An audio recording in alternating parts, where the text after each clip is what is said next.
Stingray just wants another notch on his spear of players that he's knocked out here at the first major tournament of the year in Year 5, Winter Championship 2020. First stop on the Brawlhalla World Tour. And what a stop it is. Man, this isn't just crazy. This isn't a rest stop on the side of the road where there's like this ain't a truck stop. There's a couple picnic tables. Maybe it's a Buc-ee's. And you go to some dirty bathroom that hasn't been cleaned in months, even though it says on the wall that you got to go inside and get the key with a piece of wood nailed to it. It's not one of those. This is a Buc-ee's, ladies and gentlemen, with the most beautiful restrooms in the world, beef jerky Super everywhere. Beautiful. What a rest stop They got beaver nuggets. Ethan, though, coming out alive, hitting some solid spear play onto Stingray to start game number 1. Dashing back and forth on both sides, playing a little bit of footsies. People not from Texas ain't going to know. Yeah, I know. Dang it. My references are Come too to regional. Texas and you'll get it. References are too regional. Well, I got the old man references, all right. You see Ethan, though, on the sword again, going up against Stingray. Sword, I wouldn't expect it to have the best matchup against these Lance and Spear, where they have a little bit more of a range advantage, a lot of priority. But Ethan finds the positioning for the downlight dare into the knockout on Stingray. Had the option to stick on the sword, but he's going back to the spear. Going to stay guarding around that weapon. A little side light from Stingray is going to knock Ethan away. Weapon's going to go into Stingray's hands, Double. But all the damage he's going to take right after. About to lap Stingray in game number 1. Ooh, a wake-up ground pound coming out from Ethan. Stingray is going to find a small punish on that one. Stingray not very tough in the edge guard game. No. But that's expected, right? Lance players historically are not going to be the strongest edge guarders because Lance is generally a weapon where when you're on the edge, you throw it away and try to get back on unarmed. And that's totally fine. We've seen plenty of Lance players have a ton of success with a limited edge guard game.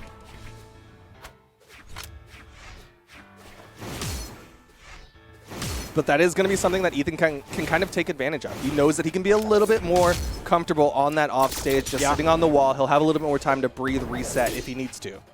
The wall could become his safe space, and if Stingray gets impatient, he can travel over there, and Ethan can capitalize on that, but he might not have to. Almost a full stock lead as Ethan takes Stingray off the top, sending him out of the water onto the beach, whereas we all know Stingrays water don't animals do well. cannot breathe there. It's very they tough. Don't do well on beaches. But luckily, a tourist came by and was brave enough to pick up the Stingray, put him back in the water, and that's where he is now.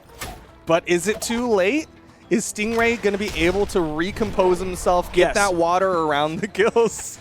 There's still more games in this set, all right? It looks like he is. He didn't want you to finish that statement. He's like, nah, I'm good.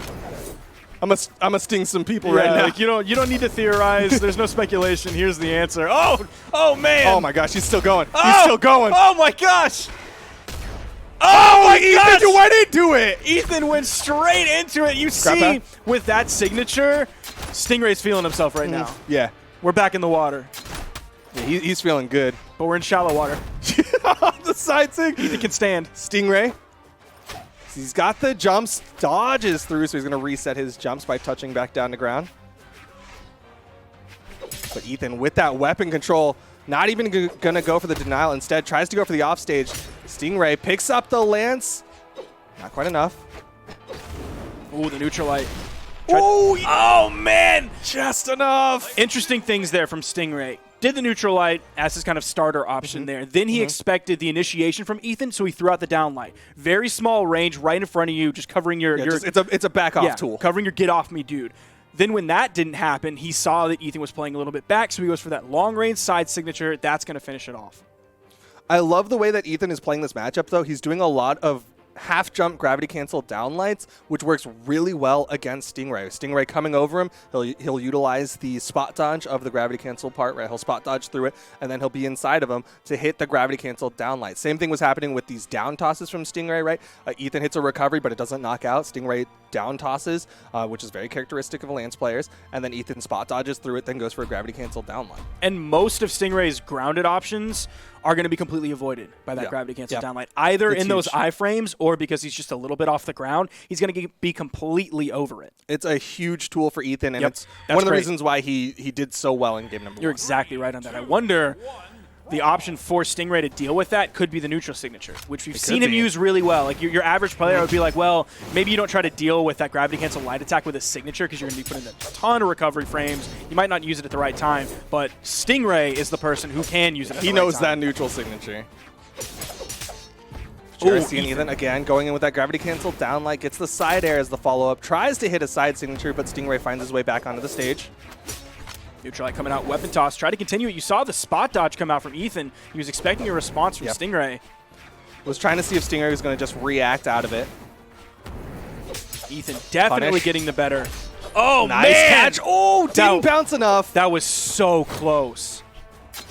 What a beautiful string that would have been coming out from Ethan. And it was beautiful. Just because he didn't hit the last hit. Oh, no. Oh, no. Stingray! Okay, worth. That's worth for Stingray. Worth. 100% worth for Stingray. Ethan had such a huge health advantage.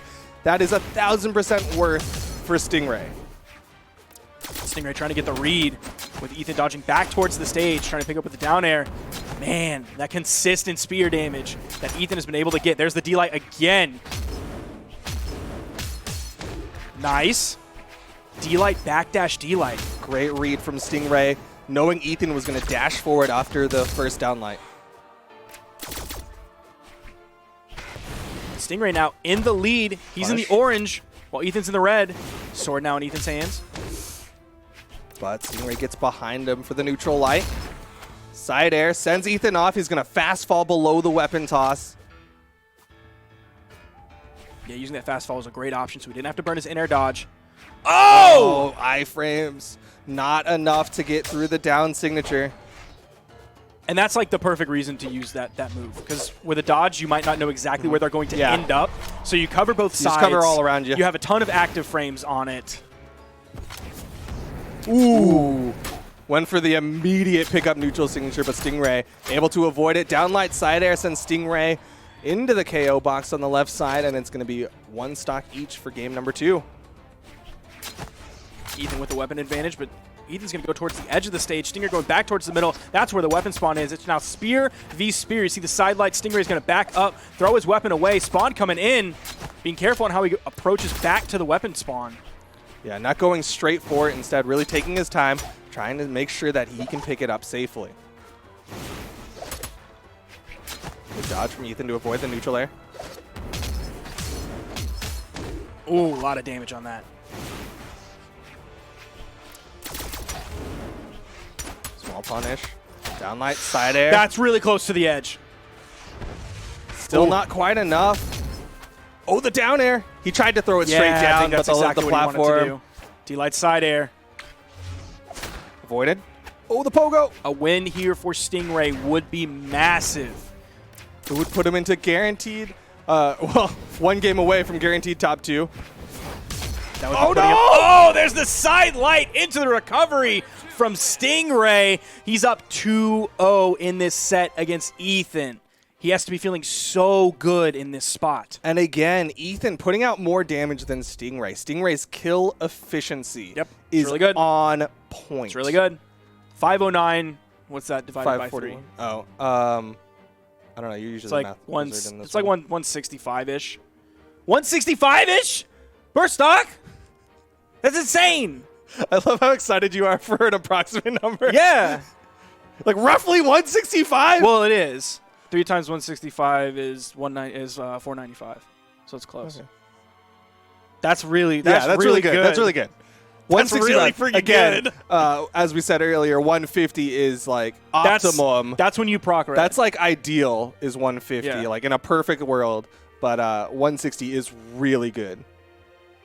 Ethan looking to ice Stingray on this one. He's really taking his time trying to decide what is the proper skin for his Hattori. He did swap to, I don't remember what it's called, but it's like the Rice Hat one. But he swapped back to Demon Bride for the beginning of this set.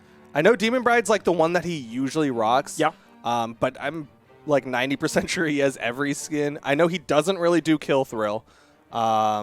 Or the like crazy hair one. Or we could see him swap characters. I don't remember. I don't know if he DM'd me what he's going to be doing. He might not have. He might have been a bad boy. I mean, not everyone DM'd us what their character picks were going to be. Well, actually, no. Ethan did. He put it. He like, said, "I'm a in the chat, Hattori right? one trick." Okay. That is the quote that he said was, anything "He's a Hattori one trick." So there's a decent chance that it's gonna just be Hattori. Let's see. He also could have just said it in the chat. I can't remember. Let's see. Yeah, you're right. He said Hattori one trick. Yeah, that's what he said. But he's really thinking about this. I don't know if he just wants a cooldown period or if he just wants to think about this. But, okay. Oh. He thought about it. He locked in for just a second with different colors. Okay, Is that it's going to be Demon Bride. Or is that... is that Soul... Gold? No, not Gold Forge. Silver Forge. Soul Forge. Soul Forged? Is that what it's called? I don't know. I use Mountain Dew colors. It's not Silver I'm a gamer. Forged. I like home team colors, just saying. But looks like Ethan, again, he's really taking his time. He's really trying to ice down Stingray on this one, which, I mean, if you go to the fish market, iced Stingray, that's like, honestly, probably as fresh as you can get. Yeah, that's how they preserve it so it doesn't go bad. Yeah. But he wants it to go bad, right? Yeah. He wants Stingray to expire. Yeah. So maybe he's not going to ice him out. No. Maybe he's going to heat him up but, like, not cook him. He wants it to just like leave him out. He's gonna like sun dry him. Yeah, he's gonna leave him out at like room temperature. Yeah. For like 2 hours. For like way too long, way longer than you're supposed to. Coming into this, we're going back on to Mammoth Fortress. Stingray is going to easily grab the first weapon. You saw Ethan sort of approach it, but didn't really throw out any moves, and Stingray is going to capitalize on that, throwing away his spear, has a lance, lot of damage that Stingray has been able to put out with almost nothing from Ethan. There comes the weapon spawn in, favoring Ethan's side. He's going to grab that sword. Ethan's sword has been so fantastic today, and towards the beginning of last year was when that sword really started to come alive. We saw fantastic sword play from him at BCX last year. Sidelight Nair tries to get the neutral signature. Ethan not only dodged, but he's really far away for two. Doesn't matter. Side stick coming in from Stingray. Gonna knock out. Huge lead. This is big for Stingray. I believe he is one game away from knocking Ethan out and taking Ethan to guaranteed third place, and Stingray going into the top two against Pudsey, the person who knocked him into the loser's bracket. Dang, could you imagine just being second place? Like, also possibly winning. That's I can't imagine that. That's the crazy thing, is Stingray, like, how do you do that? I don't even know how you do that. Because, like, the off-season seems really long until it doesn't seem really long. And it's just such a short time to make this big of a difference in your gameplay. Yeah, this is a huge glow-up coming out from Stingray, a person who was on literally no one's lips in 2019. That's kind of brutal. What? I wouldn't say literally no one. Like, that's rough. I was just saying, like, that's mean. He was not a talked about top player. Nobody expected this, and then suddenly Stingray comes out and he's one game away. He's 2 stocks away from guaranteeing himself in the top 2 of the Winter Championship. And Stingray's doing such a good job of, like, playing kind of cheeky, and, like, it seems like he's having fun with it, but also kind of buckling down and doing the down and dirty, like, clean parts or the maybe patient parts when he needs to. Like, we really haven't seen him hardly at all overextend. That really hasn't happened. Yeah, he's playing so incredibly well. Nice pickup from Ethan. Still not enough to finish off this stock. The side sig. That looked like it almost didn't finish. Yeah. Ethan nailing the range on that. Stingray not quite expecting that or respecting that quite enough.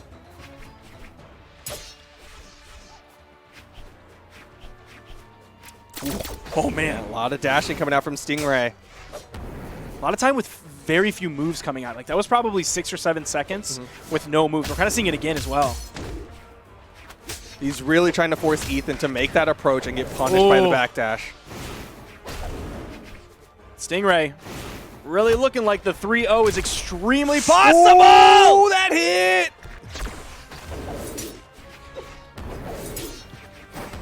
Oh, stayed low. Man, dodged Ethan, under. That was so close. He can't touch Stingray going into the top 2.